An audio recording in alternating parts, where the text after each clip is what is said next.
और अब चलिए नजर डालेंगे दिल्ली की खबरों की ओर, जहां आम आदमी पार्टी के सूरत ईस्ट विधायक प्रत्याशी कंचन जारीवाल का अपहरण हो गया है। अपहरण को लेकर सीएम अरविंद केजरीवाल ने ट्वीट करके इसकी जानकारी दी है। कंचन जारीवाल ने 14 नवंबर को अपना नॉमिनेशन पेपर दाखिल किया था और वहीं 15 नवंबर को बीजेपी ने नॉमिनेशन रिजेक्ट कराने की कोशिश की थी। कंचन जारीवाल के परिवार को लगातार धमकियां मिल रही थी, ऐसा केजरीवाल का कहना है।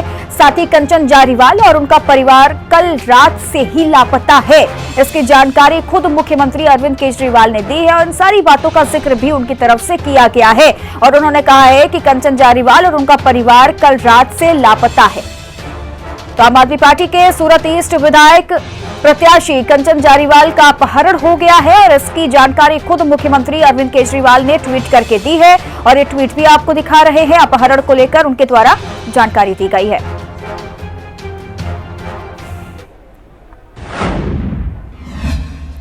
वहीं गुजरात में होने जा रहे विधानसभा चुनाव से पहले सियासी उठापटक बेहद तेज हो गई है। आम आदमी पार्टी ने भारतीय जनता पार्टी पर बेहद संगीन आरोप लगाए हैं। आम आदमी पार्टी का दावा है कि बीजेपी के लोगों ने उनके पार्टी के एक उम्मीदवार को किडनैप कर लिया है। डिप्टी सीएम मनीष सिसोदिया ने प्रेस कॉन्फ्रेंस करते हुए कहा कि हार के डर से बीजेपी बौखला गई है। बीजेपी ने आम आदमी पार्टी के उम्मीदवार को किडनैप ही कर लिया है। कंचन जारीवाल भारतीय जनता पार्टी को सूरत ईस्ट से हराने वाले हैं। फोन स्विच ऑफ आ रहा है, उनका परिवार भारतीय जनता पार्टी ने आम आदमी पार्टी के उम्मीदवार को किडनैप कर लिया है। सूरत ईस्ट से आम आदमी पार्टी के उम्मीदवार हैं कंचन जरीवाला जी। कंचन जरीवाला जी को हार के डर से भारतीय जनता पार्टी को वो हराने वाले हैं। सूरत ईस्ट से वहां पे हार के डर से वहां भारतीय जनता पार्टी के गुंडों ने किडनैप कर लिया है। कल से कंचन जरीवाला जी गायब हैं, उनका फोन स्विच ऑफ आ रहा है, उनका परिवार गायब है। कल आखिरी बार वो चुनाव आयोग के दफ्तर में देखे गए थे, जहां वो अपने नॉमिनेशन की स्क्रूटनी कराने गए थे। हमारे देश का चुनाव आयोग निष्पक्ष चुनाव के लिए जाना जाता है, लेकिन ऐसे समय में अगर एक लीडिंग पार्टी का कैंडिडेट दूसरी पार्टी द्वारा किडनैप करा लिया जाता है तो फिर निष्पक्षता कहाँ रह गई, फिर इफेक्टिवनेस कहाँ रह गई, कहाँ रह गई उसकी जो प्रभावशाली चुनाव आयोग है हमारा। आज ये चुनाव आयोग के प्रेशर पर, चुनाव आयोग की निष्पक्षता पे भी ये सवाल उठ रहे हैं कि एक पार्टी एक कैंडिडेट को उठा लेती है, गायब कर देती है और उसके बाद में चुनाव आयोग सिर्फ ये कह रहा है कि हमने डीएम को बोल दिया है, हमने एसपी को बोल दिया है। मैं रिक्वेस्ट करूंगा चुनाव आयोग से कि सिर्फ आम आदमी पार्टी के कैंडिडेट का अपहरण नहीं हुआ है, पूरे लोकतंत्र का अपहरण हो गया है। आज के दौर में अगर कैंडिडेट को अपहरण कर लिया जाएगा, अगर चुनाव नहीं लड़ने दिया जाएगा, अगर चुनाव लड़ने के लिए कोई बाजिद हो और पूरी तरह से सक्षम हो तो उसका अपहरण कर लिया जाएगा, तो फिर चुनाव के मसले ही क्या रह गया, चुनाव के मायने क्या रह गए। अगर इस तरह से जीतने वाले कैंडिडेट्स, विपक्ष के जीतने वाले कैंडिडेट्स को इस तरह से उठा लिया जाएगा और चुनाव आयोग 24 घंटे बाद भी सिर्फ ये कहेगा कि हम डीएम से बात कर रहे हैं, हम एसपी से बात कर रहे हैं, तो उसके बाद में लोकतंत्र कहां बचा रहेगा। तो मैं चुनाव आयोग से अपील करना चाहता हूं कि बहुत खतरनाक स्थिति है ये गुजरात में, पूरी तरह से इसको संज्ञान में ले और पूरी प्रायोरिटी के साथ, जैसे उनकी जिम्मेदारी है कि चुनाव आयोग की पूरी मशीनरी ठीक से काम करे, निष्पक्ष रूप से काम करे, वैसे उनकी जिम्मेदारी भी है कि किसी तरह का दबाव किसी कैंडिडेट पे ना हो और इस तरह की घटना किसी कैंडिडेट को अपहरण करने की ना हो। आज भारतीय जनता पार्टी ने जो कैंडिडेट का अपहरण किया है वो लोकतंत्र का अपहरण है। मैं मुख्य चुनाव आयुक्त से मिलने का मैंने समय मांगा है, मैं जैसे ही वो समय देंगे मैं उनके पास भी इस रिक्वेस्ट को लेके जाऊंगा। आपके माध्यम से भी मैं कहना चाहता हूं कि मुख्य चुनाव आयुक्त तुरंत इस मामले को इमरजेंसी के रूप में संज्ञान में लें। एक राज्य के विधानसभा चुनाव में एक लीडिंग पार्टी के कैंडिडेट का अपहरण चुनाव के पॉइंट ऑफ व्यू से कोई सामान्य घटना नहीं है, बहुत बड़ी घटना है। इसको ये ना लें कि हमने डीएम को कह दिया, एसपी को कह दिया है। तुरंत वहां हरकत में आके पूरी की पूरी मशीनरी लगा के हमारे कैंडिडेट को ढूंढने में और जिनके भी वो कब्जे में उनसे छुड़ाने में।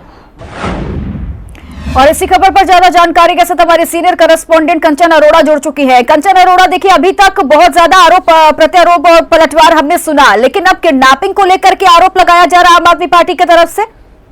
जी, जिस तरीके से गुजरात की सूरत से आम आदमी पार्टी के प्रत्याशी कंचन जरीवाला ने अपना नामांकन दाखिल किया था और उसी के बाद से लगातार भारतीय जनता पार्टी की तरफ से उन पर दबाव बनाया जा रहा है, जिसके चलते उनको अपहरण किया गया था। और उसके बाद आज जो खबर सामने आई है कि उनका जो नामांकन है वो बीजेपी और प्रशासन के साथ मिलकर वापस ले गए। तो चुनाव आयोग के बाहर ही मौजूद हो, तस्वीरों के माध्यम से हम आपको दिखा देना चाहेंगे। यहाँ पर दिल्ली के मुख्यमंत्री सिसोदिया और साथ ही आम आदमी पार्टी के कई वरिष्ठ नेता यहाँ पर मौजूद है और लगातार मनीष सिसोदिया चुनाव आयोग से मिलने का उन्होंने समय मांगा था। समय न मिलने की वजह से चुनाव आयोग के बाहर ही आम आदमी पार्टी के लोगों के द्वारा धरने पे बैठने और प्रदर्शन किया जा रहा है। लगातार गुंडागर्दी को लेकर के, बीजेपी को लेकर नारेबाजी की जाए। लेकिन वही हम दूसरी तस्वीर दिखा देना चाहेंगे कि चुनाव आयोग के बाहर की जो तस्वीर है ये पूरी तरीके से छावनी में तब्दील हो चुकी है।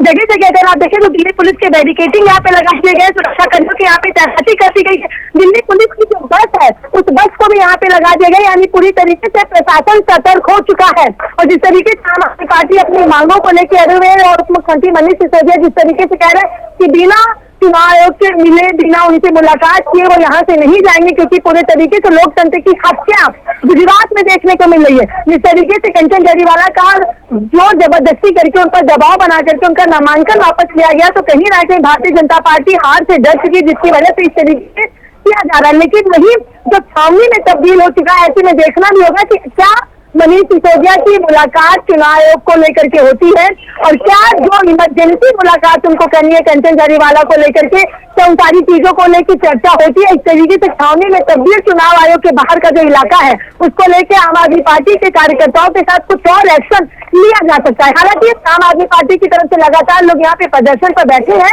और हाय हाय के नारेबाजी करते हुए भी यहाँ पे आपको दिखाई देंगे। और लगातार आम आदमी पार्टी के नेता हो या फिर दिल्ली के मुख्यमंत्री मनीष सिसोदिया हो, हर कोई यहाँ पे लगातार नारेबाजी करता हुआ दिखाई दे रहा है। जिस तरीके से तस्वीरें हैं, जिस तरीके से लोग की हत्या हो रही है, इन सारी बातों को लेकर आम आदमी पार्टी की मांग पर अड़ी हुई है और लगातार मुलाकात कर इसे चीजों को लेकर के जो गुंडागर्दी बीजेपी की तरफ से की जा रही है, प्रशासन की तरफ से की जा रही है, उसको रोकने की भी वो जद्दोजहद में लगे हुए। लेकिन फिलहाल अभी मिलने का नहीं जा चुके हैं, मिलने का समय 4:30 बजे के बाद बताया जा रहा है। लेकिन जो तस्वीर है वो अपने आप में काफी कुछ अलग तरीके से बयां कर रही है। जी बिल्कुल, अब चुनाव है तो जाहिर सी बात है कि बहुत सारी चीजें यहाँ पे देखने को मिलेंगी, लेकिन सबसे बड़ी बात यह कि आम आदमी पार्टी की तरफ से ये कहा जा रहा है, लेकिन बीजेपी क्या डिफेंड करती नजर आ रही है? बीजेपी की तरफ से क्या कहा जा रहा है इस पूरे मामले को लेकर? जी, अगर हम भारतीय जनता पार्टी की बात करें तो भारतीय जनता पार्टी पूरी तरीके से इन सारे आरोपों को खारिज कर रही है। बीजेपी का कहना है कि हमारी तरफ से ऐसा कुछ भी नहीं किया जाए। लेकिन जो वीडियो सामने आ रही है सूरत से, जो सूरत के आरो दफ्तर से जो वीडियो निकल के सामने है, जिसको लेकर के आम आदमी पार्टी के सीनियर लीडर और सांसद राघव चड्ढा ने भी ट्वीट किया था, राघव चड्ढा ने वीडियो को जारी किया था। उस वीडियो में साफ तौर पर देखा जा सकता है कि किस तरीके से कंचन जरीवाला को चारों तरफ से लोगों ने पकड़ा है, चाहे प्रशासन हो या फिर कोई भी लोग। और अगर ऐसा कुछ नहीं होता तो आज जो यहाँ पे चुनाव आयोग के बाहर सड़कों पर जो बैठे हुए जिनको मुख्यमंत्री मनीष सिसोदिया शायद ये सड़कों पर नहीं बैठे होते, शायद आम आदमी पार्टी के सीनियर नेताओं की जा सकती और आम आदमी पार्टी के कार्यकर्ता इस तरीके से नारेबाजी चुनाव आयोग के बाहर नहीं लगाते। और अगर इस बात में कोई भी सच्चाई नहीं होती बिल्कुल बिल्कुल, और फिलहाल जाहिर सी बात है चुनाव है, लेकिन अब देखना होगा कि इसके पीछे का राज क्या होता है। फिलहाल आपका शुक्रिया और चलिए आगे बढ़ेंगे। यूपी में 5 दिसंबर को होने वाले उपचुनाव को लेकर बीजेपी सांसद राजेंद्र अग्रवाल ने कहा कि सपा का अस्तित्व यूपी से खत्म हो चुका है। अगर कोई सोचे कि यूपी की जनता बेवकूफ है तो ऐसा नहीं है, जनता अब बीजेपी के साथ ही है। और क्या कुछ उन्होंने कहा आप भी सुनिए। उपचुनावों को लेकर तैयारियां शुरू हो चुकी हैं और जैसा कि देखिए बीजेपी ने भी अपनी जो लिस्ट है वो जारी कर दी है। हमारे साथ बातचीत करने के लिए है राजेंद्र अग्रवाल जी, उनसे बात करते हैं। सर, आप मेरठ से आते हैं और ऐसे में देखिए पश्चिम में भी 2 सीटों पर उपचुनाव है, वहीं मैनपुरी में भी उपचुनाव है, प्रत्याशियों की लिस्ट जारी कर दी है बीजेपी ने, कैसी तैयारी है? देखिए, हमारी तैयारी प्रत्याशियों की घोषणा के साथ नहीं होती है। हमारी तैयारी तो 12 महीने चलती रहती है। हम जो है हमेशा 12 महीने प्रत्येक दिन काम करने वाली पार्टी हैं। यानी बात लंबी ना हो तो भी इतना भी मैं ध्यान दिला दूं कि कोरोना में भी जब कोई राजनीतिक एजेंडा नहीं था, हम सामाजिक रूप से सेवा करने के लिए निरंतर काम करने वाली पार्टी के रूप में प्रतिष्ठित हुए, हम लोगों के बीच में गए। तो एक तो बात यह है कि हम रोज काम करते हैं, लेकिन हाँ ठीक है कि प्रत्याशी का चयन तभी होता है जब चुनाव आते हैं। तो प्रत्याशियों की घोषणा हो गई है और अब जो चुनावी प्रक्रिया प्रारंभ हो जाएगी। हमने 3 स्थानों पर प्रत्याशी घोषित किए हैं और हमें पूरा विश्वास है, चाहे वो खतौली हो, चाहे वो रामपुर विधानसभा हो और चाहे वो मैनपुरी की लोकसभा हो, हम 3 स्थानों पर भारी बहुमत से अपनी जीत दर्ज करेंगे। वहीं सर, अगर बात की जाए तो देखिए खतौली से भी घोषणा हो गई है, वहीं रामपुर से भी घोषणा हो गई है। क्या लग रहा है कि दोनों कैंडिडेट जीत पाएंगे सीट? नहीं, मैंने कहा ना कि हम जरूर जीतेंगे और अच्छे ढंग से जीतेंगे। और उसका मैं कारण बताता हूँ कि हम हमेशा अपना नेतृत्व, हमारी सरकार के काम और हमारे कार्यकर्ताओं का परिश्रम, इसके आधार पर चुनाव लड़ते हैं। और निरंतर हमारा व्यक्तिगत स्तर पर संपर्क रहता है, जनता के बीच में जाना रहता है। इसके कारण से हमको लोग स्वीकार करते हैं और हम उसी आधार पर जाते हैं। तो तीनों ही स्थानों के ऊपर हमारी मजबूत टीम है और जैसा मैंने कहा, हमारा नेतृत्व है, हमारी सरकारों के काम है। सबका साथ सबका विकास, ये हमारा मंत्र है, काम करने का हमारा तरीका है। तो प्रत्येक वर्ग के लोग हमको वोट देते हैं और इसी आधार पर तीनों सीटों को हम जीतेंगे। चलिए, धन्यवाद। तो देखिए, आप सुन रहे थे बीजेपी सांसद राजेंद्र अग्रवाल जी को, जिनका कहना है कि देखिए, अखिलेश यादव कभी भी मुलायम सिंह यादव जी के साथ में खड़े हुए नजर नहीं आए थे और यही कारण है कि देखिए अब उनकी जो गढ़ वाली सीटें हैं वो भी बीजेपी जीतती हुई नजर आएगी। कैमरा निशांत के साथ नाचली यादव, हिंदी खबर, नई दिल्ली। वहीं हिंदी खबर से बात करते हुए बीजेपी से सांसद दुष्यंत गौतम ने कहा कि चुनाव को लेकर चर्चा की गई। साथ ही कहा कि बीजेपी हर चुनाव को एक उत्सव की तरह लेती है। दिल्ली नगर निगम में बीजेपी फिर से आएगी। को लेके भारतीय जनता पार्टी लगातार सक्रिय है और बड़े स्तर पर बैठक भी की जा रही है। बात कर लेना चाहेंगे बीजेपी से सीनियर लीडर और सांसद हमारे साथ हैं दुष्यंत गौतम जी हैं। दुष्यंत जी, लगातार बैठकें की जा रही, नई रणनीतियां बनाई जा रही चुनावों को लेके, आज जो बैठक का आयोजन किया गया वो उसकी क्या मुख्य बिंदु थे? देखिएगा, आज पूरे दिल्ली के अंदर जनता में जो खुशी की लहर, भारतीय जनता पार्टी का जनाधार बढ़ता हुआ जो दिखाई दे रहा है, हमारे कार्यकर्ताओं में जो उत्साह दिखाई दे रहा है, आपको हमारे कार्यालय से भी दिखाई दे रहा होगा लगातार किस प्रकार से खुशी मिजाज के तरह लोग काम कर रहे हैं। और इसलिए क्योंकि एक राजनीतिक दल होने के नाते चुनाव लड़ना हमारा एक पर्व होता है और पर्व के लिए अनेकों तैयारियां होती हैं। जैसे हम दिवाली बनाते हैं, सफ़ेदी होती है, मिठाई होती है, ऐसी सब चीज़ होती है, ऐसे ही इस पर्व के लिए सारी तैयारी चल रही है। हर ग्रुप की अलग अलग बैठक रही हैं, उनकी जिम्मेदारियां नियुक्त की जा रही हैं और क्योंकि घोषणा हो चुकी है, कैंडिडेटों की घोषणा सब हो चुकी है, नॉमिनेशन हो चुका है, उसकी आगे की प्रक्रिया के लिए चल रही है। उत्तर प्रदेश हो या फिर हरियाणा हो, हर राज्यों से यहाँ पे सांसद और विधायकों के आने का सिलसिला था। क्या कुछ जिम्मेदारियों का बांटा गया और इस बार क्या चुनाव को लेकर अलग रणनीति बनाई गई है जिससे निगम के चुनाव में फिर से चौथी बार बीजेपी की सरकार बने? देखिए, भारतीय जनता पार्टी का कोई भी मुख्यमंत्री हो, चाहे मंत्री हो, चाहे अध्यक्ष हो, वो एक कार्यकर्ता होता है और कार्यकर्ता खुश और दुख में सब सहभागी होते हैं। हम बेशक प्रांतों में बांटा हुआ हो भौगोलिक दृष्टि से, लेकिन हम पूरा एक देश मान के चलते हैं।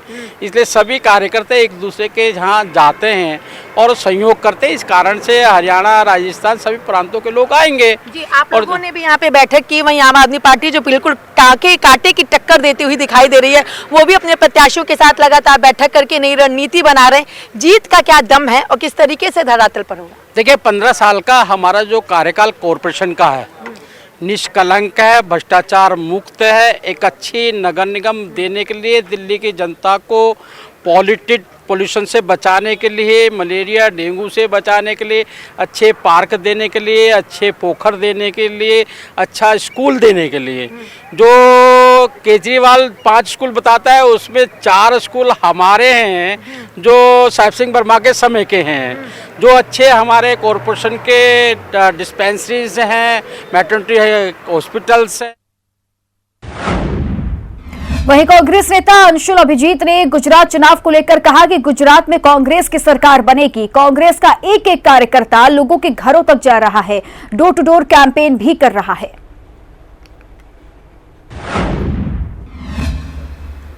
गुजरात में बहुत जल्दी विधानसभा चुनाव हो रहे और ऐसे में सभी राजनीतिक दल जहां तैयारियों में लग चुके हैं, वहीं अपने अपने प्रत्याशियों की लिस्ट भी जारी कर रहे हैं। बात कर लेना चाहेंगे कांग्रेस से राष्ट्रीय प्रवक्ता अंशुल अभिजीत जी हमारे साथ हैं। अंशुल जी, अब तक इतनी सीटों में से कुछ सीटों के प्रत्याशियों की आप लोगों ने लिस्ट जारी नहीं की, आखिर कब तक जारी होगी और गुजरात में जीत की कितनी उम्मीद है? पूरी उम्मीद है, कोई संदेह नहीं। हम वहाँ जीतेंगे बहुमत वाली सरकार बनाएंगे, क्योंकि ये जो गुजरात में जो भाजपा सरकार है बिल्कुल विफल हो चुकी है। वहाँ पर जानते हैं गुजरात मॉडल ऑफ डेवलपमेंट है, जो विकास प्रणाली जो कह रही है बिल्कुल फर्जी है, ये बिल्कुल नकली है, ये बिल्कुल खोखली है। वहाँ पर एक तरह से घोर विषमताएं हैं, वहाँ पर गैर बराबरी है, बेरोज़गारी है, गुर्बत है, उद्योगीकरण नहीं हुआ है और ध्रुवीकरण हो रहा है। तो हमारी एक प्रचार की एक जो स्ट्रैटेजी है वो एक माइक्रो स्ट्रैटेजी है। अब बड़े बड़े लीडर भी वहाँ पर आएंगे, हम घर घर जा रहे हैं, नुक्कड़ सभाएं कर रहे हैं, गलियों में घूम रहे हैं और लोगों को बता रहे हैं कि भाई हमारे क्या दावे हैं, हमारे क्या वचन हैं। देखिए, हमारी खासियत ये है कि जो हम कहते हैं वो करते हैं। राजस्थान में यही किया हमने और छत्तीसगढ़ में भी यही किया। लेकिन बीजेपी और आम आदमी पार्टी के बीच में सीधी टक्कर देखने को मिले, क्योंकि आम आदमी पार्टी का कहना है कि विकल्प के रूप में गुजरात की जनता हमें चुन रही है। बीजेपी का कहना है हमने काम किया तो सरकार हमारी ही बनेगी, वहाँ पे कांग्रेस कहीं नहीं दिख रही है। नहीं, तो आप सुर्खियों के मत जाइए ना। तो आप कह रहे हैं जो सुर्खियों में आ रहा है, जो जिस चीज़ का प्रचार है वही हकीकत है, असलियत कुछ और है।